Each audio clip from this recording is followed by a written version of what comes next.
यदि आज जो कहा जा रहा है सत्य है, तो हम लोग जो कहते थे वो तो बिल्कुल सत्य था ही।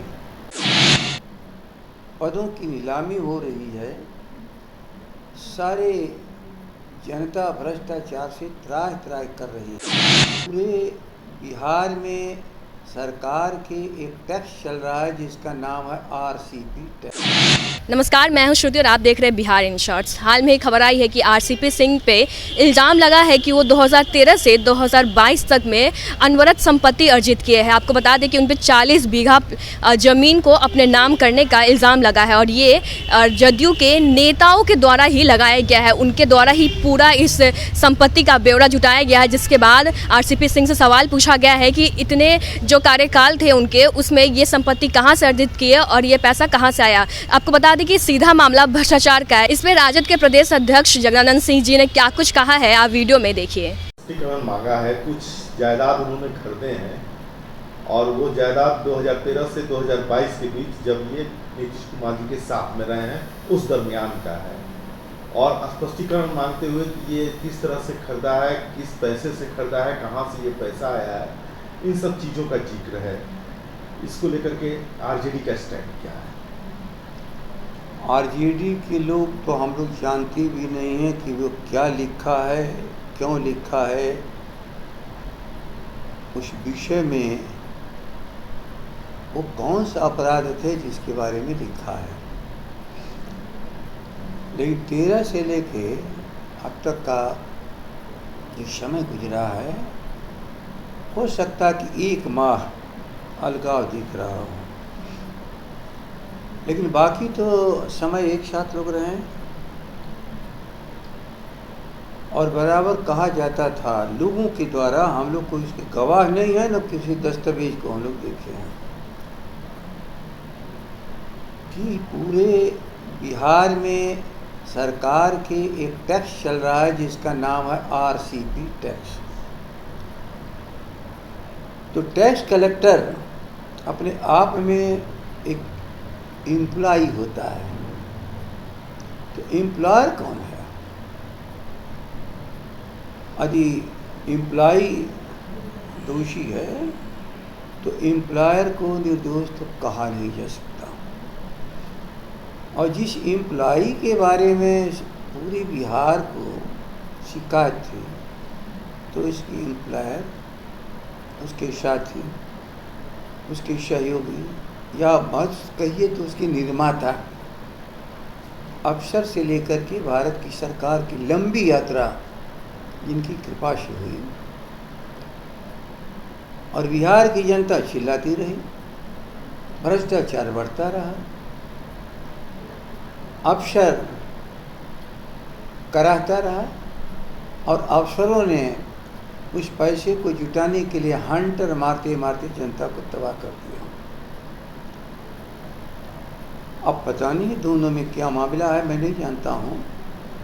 यदि आज जो कहा जा रहा है सत्य है, तो हम लोग जो कहते थे वो तो बिल्कुल सत्य था ही। लेकिन यदि उसको असत्य माना गया, तो अब इसको सत्य मान लेते हैं हम। तो मैं नहीं जानता हूँ कि इसके पीछे क्या है। ये ज़रूर बराबर समाचार आ रहा था कि कोई कल का टैक्स कलेक्टर, कल का एम्प्लॉय अपने एम्प्लॉयर को चुनौती दे रहा है। तो ये होता रहता है।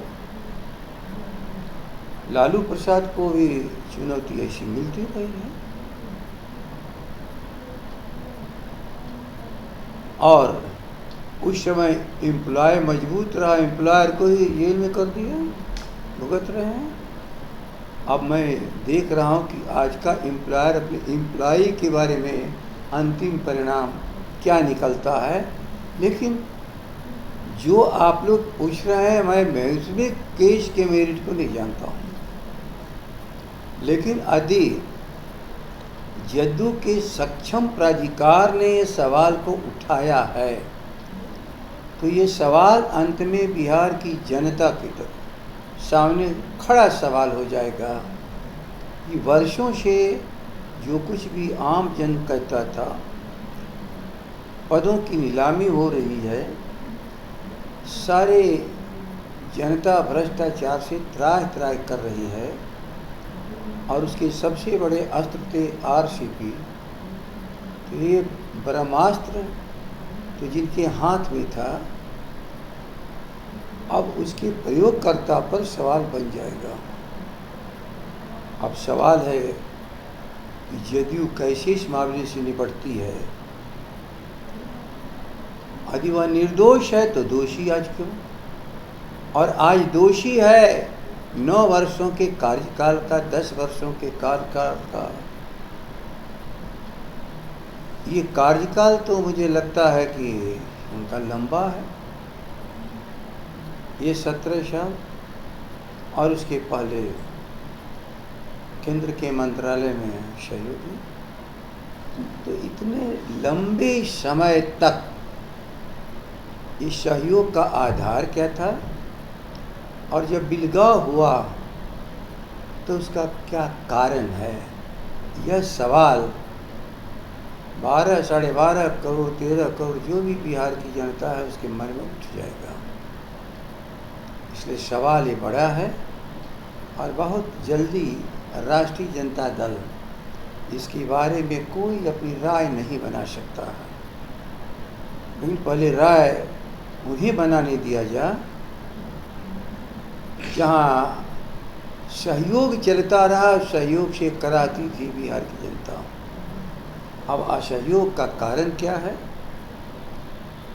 यदि वह अकेले व्यक्ति ही सब कुछ कर रहा था तो भी आंख बंद करने वाला को हम क्या बोलें, और सबके सहयोग से कर रहा था, तो ये अनर्थ काल इस बिहार का इतिहास का सबसे अनर्थ काल साबित होगा।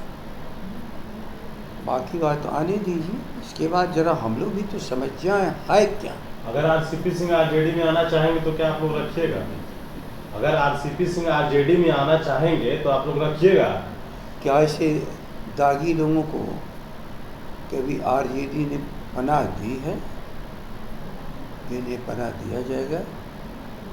भटकते भटकते भटकाव में कोई समय एक ऐसा है कि इंसान को कभी लड़खड़ा देता है, लेकिन होश संभालने के बाद लड़खड़ाहट दूर होती है तो उसको परिवार तुरंत संभालता है। लेकिन इस परिवार के अंग वो कभी नहीं थे। जिस आरसीपी टैक्स का लगातार आप लोग कहते रहते थे कि आरसीपी टैक्स, तो क्या धीरे धीरे अब आरसीपी टैक्स उजागर हो रहा है? जेडीयू ही कर रही है मगर अब अरे मेरी बात को ठीक से आप समझ लोगे तो मैं क्या कह रहा हूँ। आपने जो अभी सवाल किया वो सवाल यदि मेरे जवाब से उपजा है तो फिर मुझे क्या दोहराना है। तो आपने देखा कि कैसे वो कह रहे हैं कि जब आरसीपी सिंह जदयू के साथ थे तब उन पर कोई भी सवाल नहीं उठाया गया, और जब उनके तरफ से थोड़ा सा जदयू को लेके टाल मटोल होने लगा और ऐसा बात कहा जा रहा था कि जदयू को में और उनमें कुछ सही नहीं चल रहा है, बातें कुछ बिगड़ रही है, ऐसे में अब उनकी संपत्ति का ब्यौरा निकाला गया उनके द्वारा और उन पर उंगली उठाया गया। तो उनका कहना है कि जब साथ थे तो ठीक था, अलग हुए तो बात बिगड़ने लगी है। तो इस खबर के बारे में आप क्या सोचते हैं कमेंट करके जरूर बताएं। अगर वीडियो हमारे यूट्यूब चैनल पर देख रहे हैं, चैनल सब्सक्राइब करें, फेसबुक पेज पर देख रहे हैं, पेज को लाइक करें। धन्यवाद।